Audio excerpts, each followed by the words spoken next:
안녕하세요. 한 주간의 가장 뜨거운 부동산 뉴스를 포착하는 부동산 레이더입니다. 오늘은 정부가 발표한 10.15 주택시장 안정화 대책과 그 파장, 그리고 수도권과 지방시장의 온도차를 짚어보겠습니다. 정부가 서울 전역과 서울 인접 경기도 12곳을 한꺼번에 규제지역과 토지거래 허가구역으로 묶었습니다. 이번 조치는 대출 한도를 줄이고 전세를 끼고 집을 사는 이른바 갭투자를 사실상 막는 초고강도 대책입니다. 현금 여력이 충분하지 않다면 아파트 매수가 한층 어려워졌다는 평가가 나오고 있습니다. 이번 대책은 이재명 정부 출범 이후 세 번째 종합부동산 대책입니다. 정부는 10월 15일 대책을 발표했고 규제지역 확대는 16일부터, 토지거래 허가구역 지정은 20일부터 적용됩니다.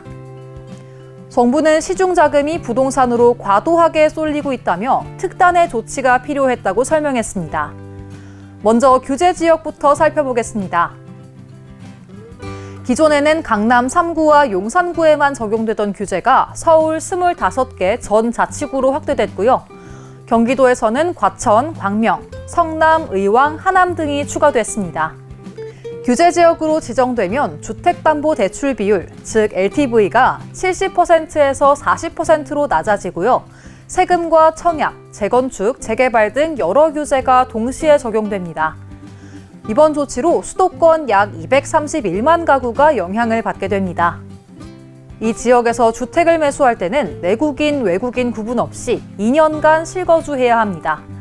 전세를 끼고 매수하는 갭 투자가 사실상 불가능해진 겁니다. 이번에는 아파트뿐만 아니라 연립과 다세대 등 비아파트 주택까지 포함되면서 풍선 효과를 원천 차단하겠다는 정부의 의지가 드러났습니다. 다만 허가구역 지정이 전세 매물을 줄일 수 있다는 우려도 함께 나오고 있습니다. 대출 규제도 한층 강화됐습니다. 가격 구간별로 한도가 차등 적용되는데요. 25억 원 초과 주택은 최대 2억 원, 15억에서 25억 원 사이는 최대 4억 원, 15억 원 이하는 최대 6억 원까지만 대출이 가능합니다. 고가주택일수록 대출이 더 적게 나오도록 해 이른바 똘똘한 한 채 쏠림을 막겠다는 취지입니다. 대책 발표 직후 현장에선 규제가 시행되기 전에 매수나 대출을 서두르는 움직임이 포착됐습니다. 하지만 허가구역의 실거주 의무가 본격화되면서 전세를 활용한 매수는 사실상 불가능해졌고 거래 자체가 위축될 가능성이 높습니다. 일부에서는 전세 매물 감소로 인한 전세시장 불안도 우려하고 있습니다. 규제가 강화되면서 서울과 수도권 일부 수요가 비규제 지역으로 이동할 가능성도 제기됩니다. 서울과 가까운 구리, 오산, 김포, 남양주, 부천, 화성 등이 대표적입니다. 이들 지역에서는 새 아파트 분양도 이어지고 있습니다.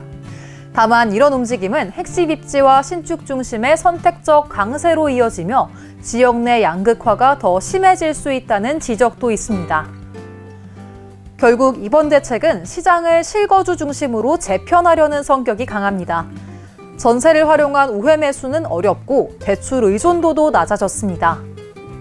앞으로는 입지와 상품의 선별성, 그리고 자기 자본 계획이 무엇보다 중요해질 것으로 보입니다. 오늘 부동산 레이더에서는 10.15 대책의 규제 확장과 파장, 그리고 수도권과 지방의 온도차를 살펴봤습니다. 단기적으로는 거래가 위축되겠지만 광역시 핵심지와 비규제 지역의 흐름도 함께 주목할 필요가 있습니다. 지금까지 부동산 레이더였습니다. 시청해주셔서 고맙습니다.